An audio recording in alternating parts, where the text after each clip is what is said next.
Nako, sino itong taong umaaligid kay Carla? Pati pamilya niya nadamay na. Yan ang ating pag-uusapan ngayon mga kalingap. Bago tayo magpatuloy baka meron pa sa inyo ang hindi nakapag-subscribe sa ating munting channel, huwag kalimutan mag-subscribe.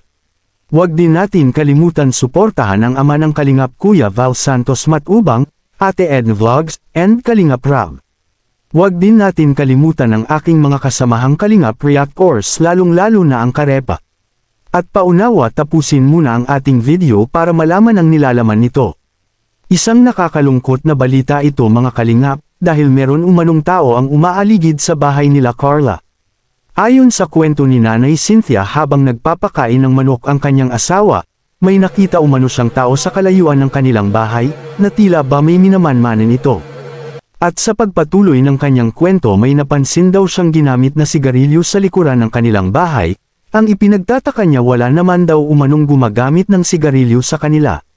At hindi lang pala siya ang nakapansin sa taong ito, pati rin pala ang mama ni Rose Ann. Kaya sobrang takot na lang ni Nanay Cynthia mga Kalingap. Labis ang pag-alala ni Nanay Cynthia, sapagkat hindi nila alam ang pwedeng gawin nitong tao na to sa kanila. At labis din ang kanyang pag-alala, dahil nag-iisa lang itong si Nanay Nora na ina ni Rose Ann sa kanilang bahay. Kaya pinagsabihan na lang niya ito na doon na lang muna matulog sa kanilang bahay habang hindi pa nila nalalaman kung sino itong umaaligid sa kanilang lugar. Sobrang napaka-panganib na kasi ngayon mga Kalingap, naglapanan na ang mga masasamang tao. Kaya mas mabuti talaga na doble ingat talaga tayo. Sa ngayon mga Kalingap wala pang balita kung may nadakip na ba sa kanilang lugar na kahina-hinalang tao. Sana may report agad ito sa kanilang barangay para mabigyan ng agarang aksyon bago pa man makaperwisyo itong tao na to. Hindi talaga mapigilan ni Nanay Cynthia ang kanyang pag-alala lalo't may mga anak itong babae. At wala pang bakuran ang kanilang bahay. Oh. Anong nangyari bro? Kaya kailangan na talagang mapabakudan yung bahay. Ay siya po? Oo. Bakit po? Ayan. Ba't ano nangyari? Ito nakaaging si Mana po.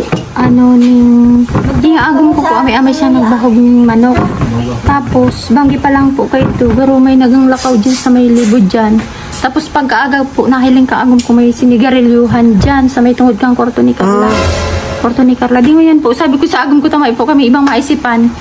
Tigpalagang ko po ning, ito po bagang buti. Tigpalagang ko ning pako. Sabi ko, pag naghiro niya ako pag naghiro niya ako yung, itong salamin kang kwarto ni Carla sa bintana, may tao talaga. Oo. Pero, tapos sabi naman po ni Ate Nora, itong banging ito na naistorya ko sa iya, pagkaaga halik ko din sa Ate Nora, naka-istoryahan kami. May nagduman daw din sa inda. Sabi niya daw, yung manggi sigarilyo ta. May sa mga sigarilyo. Yan, agom ko po, dahil man niya nagsisigarilyo.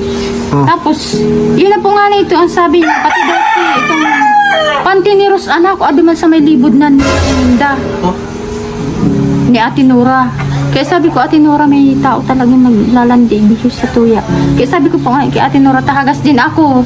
Pero may po siyang may kaibahan. Hindi na lang niya ako ikamaturog sa muya na harong. Minsan po yan, inaabot ng hika. Ay, hirap man po ako. Daro sa diring tao ko na din yan. Ay, si Ate Nora. Grabe pala na eh. Habuman po. Habuman siya. Iyo po. Kundi po dyan. Araw po nga ni kain tama pa man ng grades. Abing kana ako. Iyo po atigahagas ko kung halimbawa ganyan kung si Carla mag-uli. Iyo po pagtatakot ko na dapat po talaga niya magawa ng kudal. Iyo po niya nakahagas Talaga ako. talaga bro. No? At nakapalawit ka ano? 1 AM? Iyo po. Ay grabe! Paano po yan, Igde? Olives. Alauna